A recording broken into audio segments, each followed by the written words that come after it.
Welcome back, everybody, to Two Guys, Three Crowns, the podcast about what it's really like to live in Stockholm, Sweden. Join me, Sean, and my fellow American Rodney as we explore the good, the bad, and the just plain weird.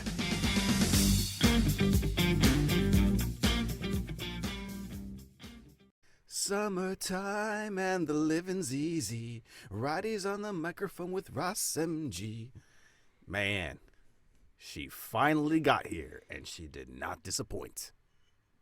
Summer is here. Oh, my goodness. It is, it's like one of the warmest midsummers in 50 years. Like, it's setting all kinds of new records. Yeah, it rained on Thursday. Be like, hey, this is what I normally do. Be grateful for what I'm going to give you this weekend. Exactly. Just giving you a little taste. Just a little reminder. Don't let me catch you slipping. Like, I've been keeping track of all the days this June when it's been like gloomy and cold and wet and gray. Yeah. And I'm like, Sweden, you owe me at least 4 days so far. And then it's like, okay, look, you want some heat? I'll give you some heat without aircon. And I was joking with Hinata, was it yesterday? I'm like, all this time I've been complaining about how cold and miserable it is here in Swedish summer. And then now it's like, oh, but it's too hot. I have to complain about how too hot it is. That's the typical thing. It's like, oh, you just give me heat. Just give me heat. It's like, oh my goodness, it's really hot. It's too much. It's too much. Yeah, but I was surprised. So yesterday we went out to, was it yesterday? Mm-hmm. Yeah. We went over to the Sickla Lake, and the lake was already hot. Ooh. Well, not hot, but like hot for Swedish water. Yeah. Right. Survivable. Mm-hmm. Yeah, when you jump in, you're refreshed, but you don't, there's no retraction of things. there's no coughing reflex. Yeah, there's no, like, you get up out and you're like hyperventilating when your head gets to the surface. Like, yeah. You know that chest contraction thing that happens, like when it's really, really cold and it's almost like you can't breathe? Shock it's like, is what it's called. That's what it is. Shock. That's right. It's like all these people have, like, they build these big fancy spas with like jacuzzis, and then there's like the plunge pool that's like an ice bath. Yeah. And I'm like, no, that's a Tuesday over here. Yeah. Yeah, and it's like, and that was one of those things that I could never really get used to, or haven't really gotten appreciation for, is the sauna into the ice cold water. Oh yeah. I just don't really see people like, oh, it's really healthy and invigorating. I'm like, man, they can't be healthy. You can't go from like 200 degrees to. It makes your skin feel great though. It's like carbonated water all over your skin. Okay. Feels so good. But you do have that thought that enters your mind of, what life choices have brought me to this point right now? Why? Remind me again. Why am I electively doing this to myself? Hey, so it was in most parts of this morning. I put on the weather report. I'm like, hey, what the heck? Let me go in there, roll the dice, and just see what's going to be happening this week. Oh God, let me get my doom and gloom ready. I see depression in about 10 days. It's kind of like a weather scratcher. You know, it's like, look at Monday, scratch. Ooh, sun. You know, it's like I love too, Clark. Like, if you don't like ours, just go to someone else, and then you can compare and decide what the weather's going to be for yourself. Yeah. Be able to just make up your own choices. But the rest of the week is looking pretty solid.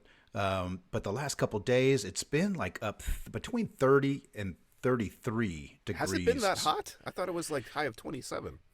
No, it's this morning I turned on the weather for a quick sec, and it was like the entire country of Sweden was just one big red zone.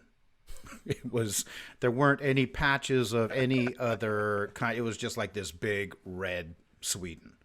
And again, like I said, they've broken records. This is the hottest midsummer in 50 years. Yeah. But one thing that we noticed, and I had asked Lynn about this right now when we were eating dinner, is considering how hot it is, our apartment usually gets like really, really scorching, you know, because the way that the sun moves, it's, it's like on an entire side of our wall all day. But I think it's been a little breezy. So I think that it's probably the breeze We always have everything open. Front doors open, back doors open, upstairs open, everything is open. Come in and take whatever you want. Just don't close the door. Please take whatever you want, just don't close the door. But and so that's been a little strange, because usually our apartment the heat just stays. We've been having the opposite problem here today, because normally we're on the water, so normally we get like a strong breeze. So in the winter, right, it's like a double-edged sword. In the summer, it tends to cool you down, but then the winter, it makes wind tunnels in between the buildings. That's right. But yeah, the past couple days, it's been dead here for wind, so it's been like really okay. Now you're gonna feel just it. kind of like that stagnant heat. I was at a barbecue party last Tuesday, I'm going to say. Yeah, it was Tuesday. So you're speaking my language real strong right now. Barbecue party on a Tuesday. Yeah. It was actually with one of my jobs. So Paid to party. we typically have like a right before summer before summer break party. Yep. But we were barbecuing, and the person had a swimming pool.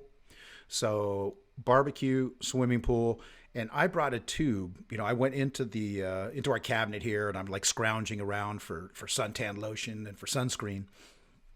And I came across a tube of 50. I'm like looking, I'm like, okay, 50. I'm like, well, 50 seems kind of like a big number, but better safe than sorry. See, it's like that inner Polynesian being like, come on, you can take it. You don't need 50. But then you're like, I've lived in Sweden so long, I probably need 50. Yeah. 50 plus. But it, so I go ahead and just put that on. As soon as I get to the house, I go ahead and put that on, before we head out.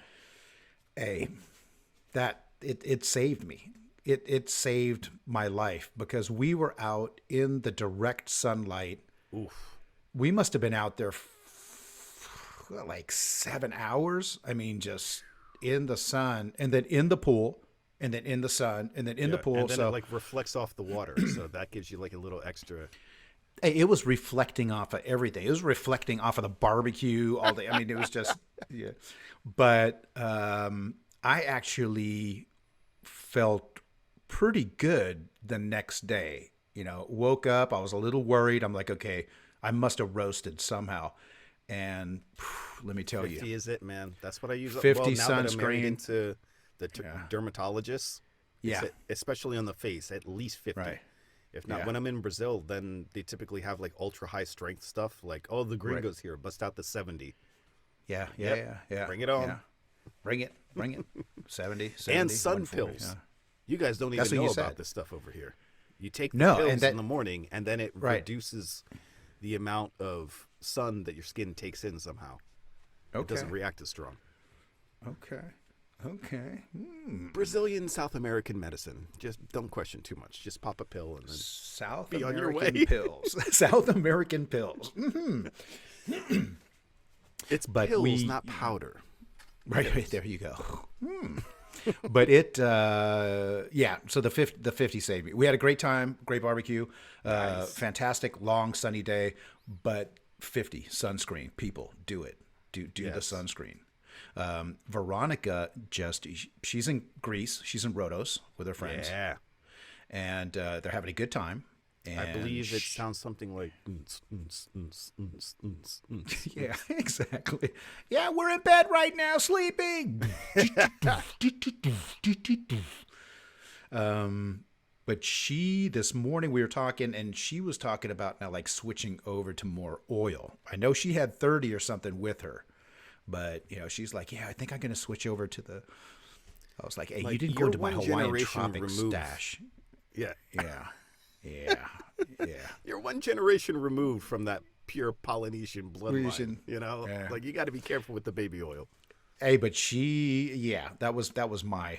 It's like just toss in vegetables and whatever. There's oil. You're just going. It's But we'll see how it goes. But she is definitely tanning up a storm over there. So.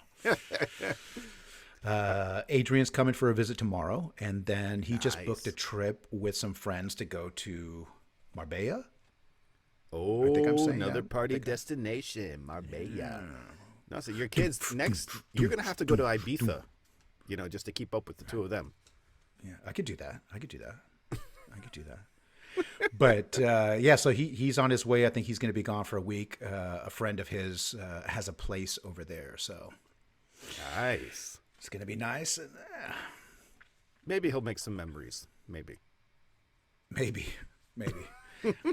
I'll Photoshop some memories for you. Something sort of like this happened, I'm sure. Just take some generic pictures. I'll Photoshop you in there. Hey, did you guys get up to anything fun other than the barbecue for Midsommar? We actually did. As you know, Mom is here. Yes. So saying hello to everybody. Yes, she is greeting everybody like crazy still. But we went ahead and did our normal Midsummer deal, which is to go down to a local little Midsummer festival. For sure. Parking was not fun. I got exercise. But we dropped Mom off. I dropped Lena and Mom off there. We brought the portable chair with us. So we had Of course. we're bringing the chair. But I ended up parking the car I don't know, like a kilometer. I mean, it was about almost a 10-15 minute walk. How many? What? It's 2 kilometers per mile, like 2 and change, right? Something like that. Yeah. It was just a very long walk, but we knew that it was going to be packed this year. COVID gone, or not gone, but and we had a great time. Yeah, we had a really good time, crazy. and we hit up Skansen or Skansen. Ooh, that was we came face to face with everyone's. Like, I've been deprived from this for 2 years. I'm going to Skansen and I'm doing it. Oh my God! I am dancing. I don't care what anybody says. I'm dancing. I'm dancing like a frog. It was like I don't know, like Swedish House Mafia was about to take the stage. Like, it was just a crush of people, like around the maypole, and they had to put up fencing and everything to like keep people back and keep a space and all. I'm like, Sweden? Yeah, like security. It's like And then we're waiting there, sitting, and it was sun. Just like you, in the sun the whole day. We're having it beaten down on us, and we you have to stand in line for 30 minutes to get anything to eat because there's only a few places to eat, and then to get water as well. We're expecting like a little water fountains around and stuff like that to refill our water bottle, but no, it was all like you have to go get the bottles, like pay for it and all that kind of thing, and it was just packed full of people. So you're like, do I really want to stand in this line right now for 20 minutes just to have some water? Because I'm going to have to get back in it because I'm going to sweat it right out of myself straight away. So then you have all of this building up till, okay, now it's 2 o'clock. Somehow it's only 2 o'clock. And it's time to raise the maypole. And then they're like, oh, yeah, it's coming. It's coming. Everyone's coming soon. Coming soon. And I'm like, what? We're on Brazilian time all of a sudden. Everything's coming soon. Yes. And then out of nowhere, I have this guy like tapping me on the shoulder from behind me, just a crush of people everywhere. And I'm like, okay, Dylan, when they raise the maypole, I'm going to have to pick you up and put you on my shoulders and figuring out the logistics and all that. And there's this guy with pushing someone in a wheelchair behind me. And I'm like, bro, where do you want me to go? Like, you should have been here 4 hours ago. Yeah. And then he's like right up on my feet with the wheelchair. And I'm looking at him and I'm like, how do you want me to move right now? Because you're basically running over my feet. You got to back up. Even if I'm going to let you get up here, you got to back up so I can get out. And that's absolutely right about the moment when I sent you a text saying something like, Swedes' doors and public transportation don't miss. That's right. Yeah. I remember that. I was thinking, what is he talking about now? And then, of course, it was just every 5 minutes it was, coming soon. And we could tell Dylan was starting to get about as dehydrated and tired as we were. So we're like, okay, let's get out of here. Let's go chill out somewhere. Let's, go home and relax in the shade, that kind of thing, and just be easy. Yeah. And then we had to get the boat to leave. Back. Right. The boat that stops in front of Grönalund. Exactly. So there you go again. It's just more this lines. Mass of people. And I'm pushing a stroller. And of course, like, no one wants to let the stroller through, and I have to make this hairpin turn, and everyone's just like pretending like, oh, okay, well, you don't see me, so I'm just going to keep walking in front of you. I'm like, I feel bad for all of your Achilles tendons because I'm running them over right now. Yeah, somebody's going down. Somebody's going down. They're like, hang on, Dylan. Here we go. I'm like, oh my god. And of course, everyone's being like, passive aggressive, like not, pretending they don't see everyone else trying to jockey for position. And I'm like, I am so dehydrated, the American is coming out. You people need to let the stroller through. Yes. Yeah. I don't have the patience for it anymore. But I'm like, then we took the boat that goes over to Slusen, which is Gammelstaden, Right. And we get over there, and there's no one.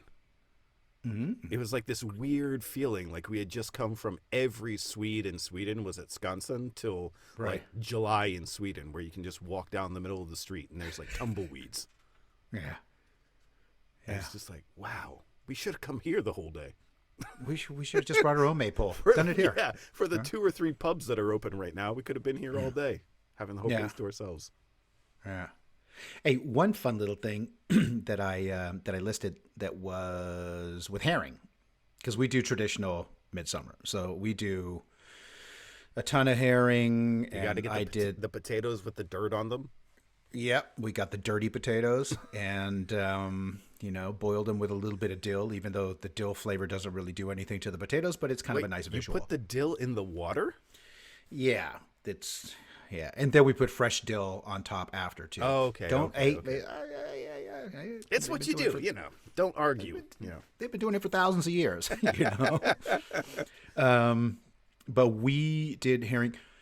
So different kinds of herring. I do a Janssens, which is like a au gratin potatoes, but it has like anchovies, like not a ton of them, but there's some anchovies strategically placed in this au gratin potato. So like dish. scallop potatoes.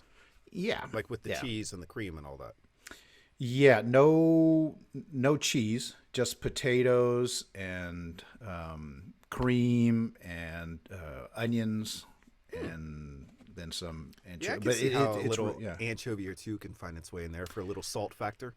Exactly. So it's not an overwhelming. It's just enough to give you a little bit of to classify as a Scandinavian dish, as if the dill in the But Lynn had seen something on Facebook, and I think she had read about this before too. Is she saw that there was somebody selling herring down here, because it's pretty popular to like test different herring flavors, combinations.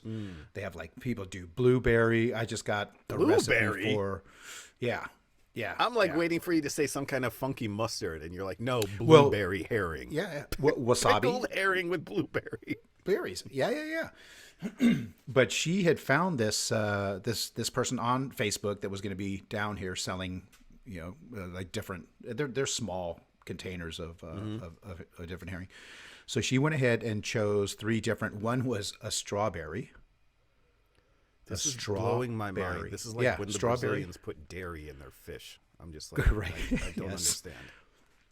But there was one that was like a some type of a pepper, like a chili pepper. It had a little bit of kick to it. Okay, that one makes a little more sense. Yeah, and then I don't know what the translation is, but there was like a. Oh, ramps. Uh-oh. And that's when Rodney disappeared. So apparently there is some massive power outage down in Nynäshamn where Rodney lives. So yeah, he disappeared for all of us, but not to worry, he's safe, of course. Everyone's trying to figure out what's going on and when the power's getting back on. But that means it's going to be the end of today's episode.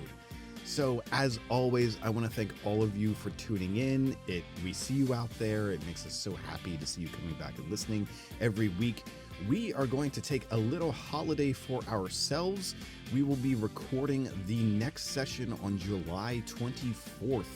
So then the episode will probably be out either that Monday night European time or Tuesday morning, depending on where your feet currently sit. So enjoy yourselves out there. We are going to take a little 1 month break, and we will catch you next time for 2 Guys, 3 Crowns.